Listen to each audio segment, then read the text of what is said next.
Kita membahas Israel yang akan mengadakan latihan militer untuk menyerang Iran dan mendiskusikan Turki sebagai senjata rahasia Rusia melawan NATO. Sahabat semua, memahami geopolitik itu sangat penting untuk menempatkan Indonesia sebagai global player, bernegara dan berswasta. Itu bila tidak pas benar pemahamannya akan membuat pejabat negara berbisnis untuk kepentingan kelompoknya saja. Dalam diskusi kali ini kita akan membahas geopolitik lebih luas lagi karena selama 20 tahun terakhir di Indonesia kita kekurangan pemahaman geopolitik kawasan dan geopolitik dunia tentunya. Masyarakat yang diarahkan beritanya di koran dan di media lebih memahami yang populis, yang terkenal, dan lokal hanya di sekitar dalam negeri Indonesia saja. Efek sinetron dan gosip artis, serta media mainstream ambil posisi politik atau dibayar diarahkan pemahaman politiknya membuat kita masyarakat hanya menerima 20% informasi dunia, itu pun ambil sisi berita dari dunia barat, Amerika, dan sekutunya saja. Mengarahkan informasi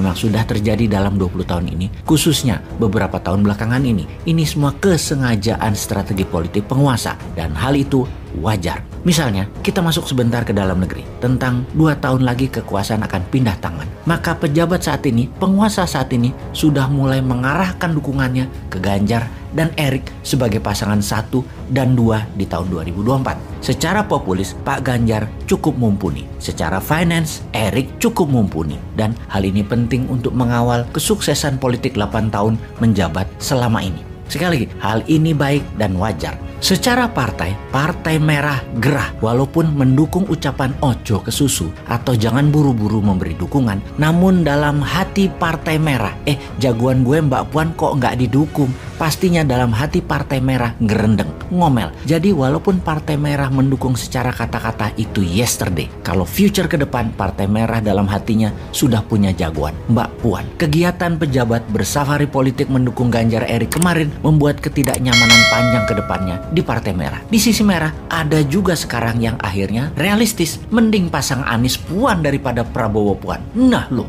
Ganjar Erik versus Anies Puan di 2024. Itu namanya politik dalam negeri, bukan geopolitik. Kalau geopolitik kawasan misalnya, kita harus tahu ada beberapa negara baru muncul di tetangga kita. Kita mau ambil posisi apa? Lalu Perdana Menteri Australia yang baru, itu teman Indonesia atau seperti yang lalu-lalu menganggap Indonesia adalah threat from the north? Atau tindakan Singapura melarang UAS masuk ke Singapura itu bagian dari tekanan Amerika atau memang kebijakan dalam negeri Singapura? Nah, hal seperti ini penting untuk difahami bagi Indonesia sebagai langkah geopolitik kawasan agar tidak dikendalikan negara lain. Memahami geopolitik kawasan dan dunia, semua itu penting di dalam membuat Indonesia kelak menjadi negara superpower di tahun 2045. Atau hanya membuat Indonesia jadi negara pasar untuk membeli produk-produk hasil negara lain.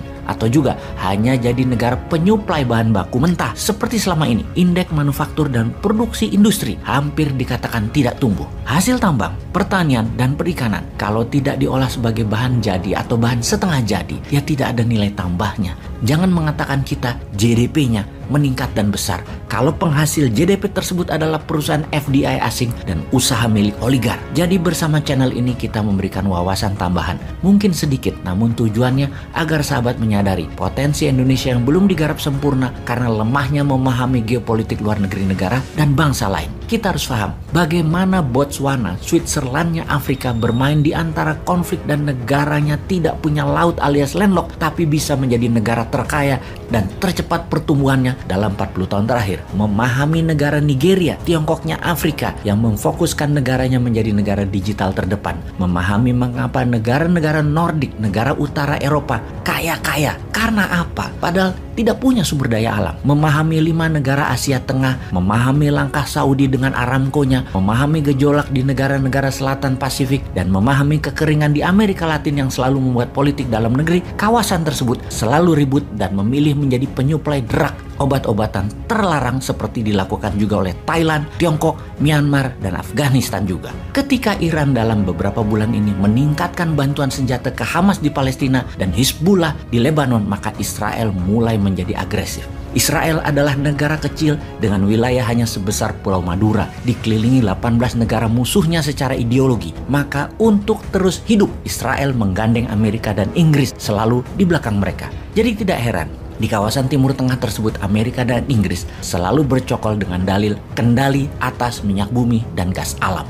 Memang secara dagang Amerika lah yang mengontrol 70% minyak bumi di dunia ini. Saudi, Irak, Kuwait, Qatar, Emirat misalnya adalah negara penghasil, namun menjualnya urusan Amerika, mendistribusikannya urusan Amerika, kapal tankernya urusan Amerika, tangki-tangkinya urusan Amerika, teknologinya urusan Amerika. Di luar Amerika, saat ini mungkin hanya Rusia yang memahami minyak dan gas secara teknologi dan secara distribusi. Rusia ada di Iran, Rusia ada di Turki, Rusia ada di Tiongkok, Rusia ada di negara Asia Timur seperti di Uzbekistan, Kyrgyzstan, Azerbaijan, dan lain sebagainya untuk minyak dan gas bumi sebagai perusahaan teknologi dan mitra usaha. Kembali ke Israel, negara kecil yang dikelilingi musuh tersebut, kalau ditanya siapa Israel enemy number one, maka pasti jawabannya adalah Iran. Secara teritori, Iran-Israel tidak ada perselisihan teritori, tidak ada perselisihan wilayah karena tidak menempel negaranya.